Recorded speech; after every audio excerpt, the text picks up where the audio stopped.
बस चलिए आज एक सिंपल बेसिक इन्वेस्टमेंट टिप्स जानते हैं।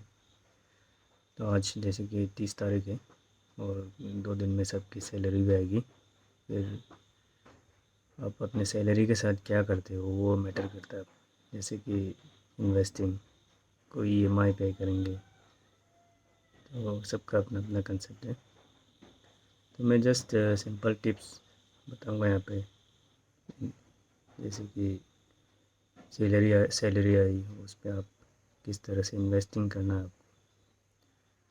बेसिक रूल्स तो हमें परसेंटेज पे ही करना है। जैसे कि आपका 10,000 सैलरी है तो 1% इमरजेंसी फंड, 10% आपका बेसिक नीड्स, ये सब जो भी कंसेप्ट है वो सब यूट्यूब पे मिल ही जाता है। मैं जस्ट अपना लॉजिक बताऊंगा मैं। तो सबसे पहला आप इमरजेंसी फ़ंड बनाइए। जैसे कि अगर किसी का सैलरी 10,000 है और वो बैचलर सिंगल है तो और भी बेस्ट रहता है उनके लिए। अब 1 या 2,000 अपने आरडी में इन्वेस्ट करें इमरजेंसी फ़ंड के लिए, क्योंकि सबसे पहला इम्पोर्टेंट हमारा रहता है बेसिक्स फाइनेंस का इमरजेंसी फ़ंड।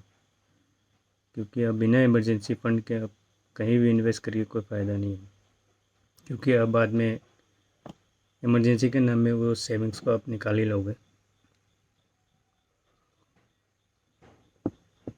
पहला रहता है आपका इमरजेंसी फ़ंड। उसके बाद आपका आता है हेल्थ इंश्योरेंस, जो कि कोई सीरियस नहीं लेता है। और आजकल जो हमारा लाइफस्टाइल है वो सबसे कठिन चल रहा है यहाँ पे। और वो आपकी सेविंग्स को 1 मिनट में उड़ा देगा। अगर हॉस्पिटल में कोई अगर एडमिट होता है तो वो बिल आपको पता ही कितने हेवी अमाउंट में आता है आजकल। तो हेल्थ इंश्योरेंस है दूसरा। तीसरा है आपका term plan. Term plan bachelors के लिए शुरू में इतना इम्पोर्टेंट नहीं है, लेकिन आपका जो मैरिड है उनके लिए बहुत ज़रूरी है, क्योंकि उन पर डिपेंडेंस बहुत रहते हैं। लोन्स वगैरह है या कुछ अदर्स एक्सपेंसेस है, जो सडनली कुछ होता है उनको तो फैमिली पे बर्डन आता है, तो उसके लिए है ये। And then last SIP. Last नहीं है but just systematic investment plan, जो हम म्यूचुअल फंड में करते हैं। एसआईपी एक बहुत बढ़िया सोर्स है हमारे सेविंग्स के लिए। आप 500 रुपीज़ से स्टार्ट करिए पहले, और पूरा सिस्टम को समझिए, कंपाउंडिंग कैसे क्या होता है। या ये नहीं है कि आप शुरू में आए डायरेक्ट 20,000 लगा दिए, बाद में 2 दिन माइनस किया तो आप पैनिक कर गए, वो नहीं होता है। आप पूरा प्रॉपर रिसर्च के साथ करें, बैंक में पता करें, बैंक में जाएं, अच्छी तरह से रिसर्च करने के बाद ही इन्वेस्ट करें म्यूचुअल फंड्स वगैरह में। और कुछ कुछ है, जैसे कि गर्ल चाइल्ड्स के लिए है आपका एसएसए सुकन्या समृद्धि अकाउंट, जो 8% आराम से रिटर्न बढ़िया मिलता है उसमें। वो मैरिड कपल्स के लिए, मतलब जो भी अपने बच्चे के लिए फ्यूचर में, ओनली फॉर गर्ल चाइल्ड के लिए ये। और बढ़िया सोर्स है एक सेविंग्स के माध्यम से। और बाकी ये रहता है कि पेशेंस ना मेन इम्पोर्टेंट आपका। 2 दिन इन्वेस्टमेंट हुआ नहीं क्या पैनिक करते हो, कब बढ़ेगा या कब ये होगा मेरा। टारगेट टारगेट बेस्ड इन्वेस्टमेंट करिए आप। जैसे कि आपको 10 साल में इतना चाहिए, 5 साल में, 1 साल में, जो भी है। उसके बाद मैं सिंपल से एक रूल बताऊंगा। जैसे कि जिस तरह से आप अपना ईएमआई जो लोन पे करते हो मंथली, उस पेशेंस के साथ आप सेविंग्स में इन्वेस्टमेंट करें। ये नहीं कि यार ईएमआई में नहीं बचा मेरा, ये कोई वहाँ चला जाता है, यहाँ खर्चा हो जाता है, ये एक्सक्यूजेस आपका 1 से 2 महीना या जितना भी है, मतलब आप करते रहो, फ्यूचर में आपका ही इशू बनेगा वो। क्योंकि अल्टीमेटली अब ये लोन लेने जाते हो तो आप ये सोचते नहीं हो कि ईएमआई में कितना जाएगा मेरा, क्या हुआ ये।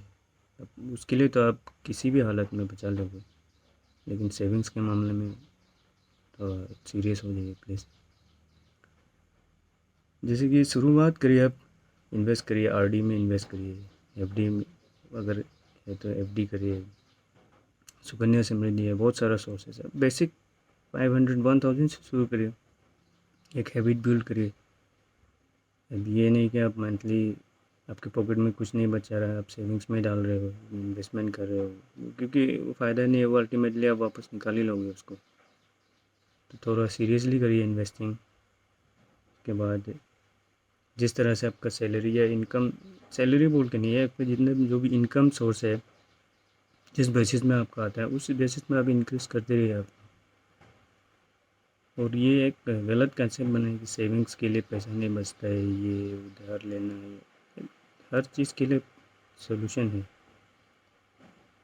और इमरजेंसी फ़ंड तो सबसे पहले बनाइए, ये बहुत इम्पोर्टेंट है, क्योंकि आप इमरजेंसी के नाम में जो सेव करोगे एफडी आरडी या म्यूचुअल फंड्स में, वो आप नेक्स्ट मंथ ही निकालोगे कि मेरा ये अर्जेंट आ गया, वो अर्जेंट आ गया। तो आपका इमरजेंसी फ़ंड रहना चाहिए 3 से 6 महीने का, और वो रहता है आपका इनकम के ऊपर डिपेंड रहता है। आपका सपोज़ 10,000 सैलरी है तो आप धीरे धीरे जमा करिए, फर्स्ट ईयर में आपका 12,000 सेविंग्स होगा 1,000 करके, उसके हिसाब से आप इंक्रीज़ करिए और आगे बढ़ाते रहिए, तब एक अच्छा कॉन्फिडेंट आता है, कॉन्फिडेंस बिल्ड होता है हमारा आगे फ्यूचर प्लानिंग का। मतलब हेल्थ इंश्योरेंस तो आपको लेना ही है, और कंपनी पे या कहीं और जैसे गवर्नमेंट स्कीम्स के थ्रू जो मिलता है हमें इंश्योरेंस, वो काफ़ी नहीं होता आजकल हमारे लिए, वो बहुत कम लिमिटेड रहता है। तो अपना खुद का एक पर्सनल होना ज़रूरी है, तो उस पर भी ध्यान दें। और बाकी तो म्यूचुअल फंड्स है ही, सिंपल स्टेप्स फॉलो करिए, क्रिटिकल ना बनाएगी ये वो स्कीम, ये स्कीम, वो स्कीम, खुद रिसर्च करें, आजकल तो हर चीज़ अवेलेबल है। और ये मेरे स्पेशली दोस्त के लिए है सब, मैं वीडियो बना रहा हूँ, ये कोई सीरियस नहीं होता फाइनेंस को लेकर, क्योंकि म्यूचुअल फंड में आपका बढ़िया कंपाउंड होता है यार, ईयरली बेसिस आपका लॉन्ग टर्म में 5 इयर्स प्लस आप इन्वेस्ट करें, 500 करें, 1000 करें, वो आपके इनकम पे डिपेंड करता है, वो मैटर नहीं करता है।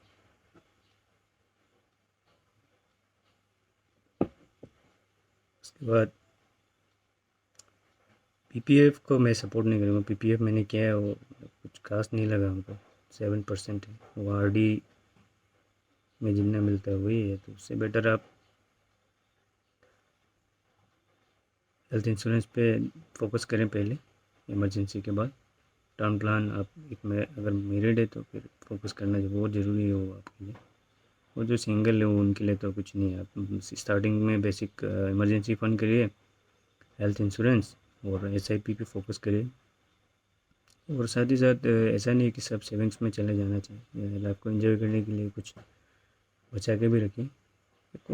जैसे कि 15-20,000 सैलरी, तो at least 5,000 yearly try, monthly savings के लिए ट्राई करिए।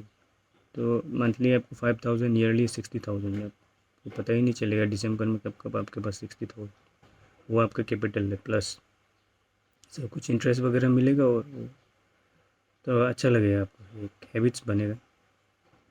वो मेन बेसिक फाइनेंस में ये रहता है आपका हैबिट,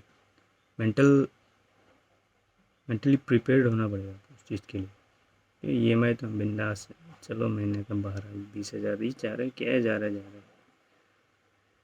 तो सिंपल सा है ये टिप्स, टिप्स बोल के नहीं है, ये जो हम मैं खुद फॉलो करता हूँ, और ये बताता भी सबको, ये क्योंकि छुपाने वाला चीज़ नहीं, फाइनेंस रिलेटेड कुछ छुपा के आपको कुछ होने वाला नहीं।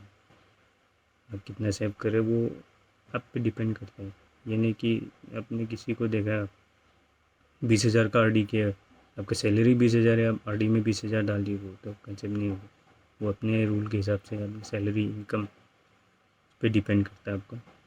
तो यही है बेसिक, और कुछ हो तो प्लीज़ मुझे बताइए, मैं एक्सपर्ट नहीं हूँ और सभी रजिस्टर्ड तो नहीं हूँ मैं, जैसे अपने दोस्तों के लिए या अपने रिलेटिव खास उनको ही बताता हूँ टिप्स वगैरह। और मैंने कहीं ये कोर्सेज वगैरह नहीं किए, मैंने खुद से सीखे इन लाइफ में, और मैं जितना सकता हूँ एक्सप्लोर करते रहता हूँ, क्योंकि फाइनेंशियल डिसीजन बहुत ही पेचीदा है ये एकदम। कभी कभी मैं सोचता हूँ ये बहुत मेरा खुद का ही माथा खा देता है, क्योंकि मुझे भी प्रॉपर गाइड करने वाला कोई नहीं मिला है कि यहाँ इतना सेविंग्स करो, उससे वैसे करो।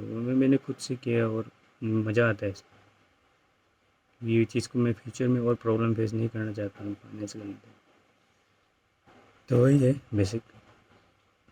बहुत बहुत धन्यवाद, अगर कुछ हो तो मुझे बताइए प्लीज़। Thank you.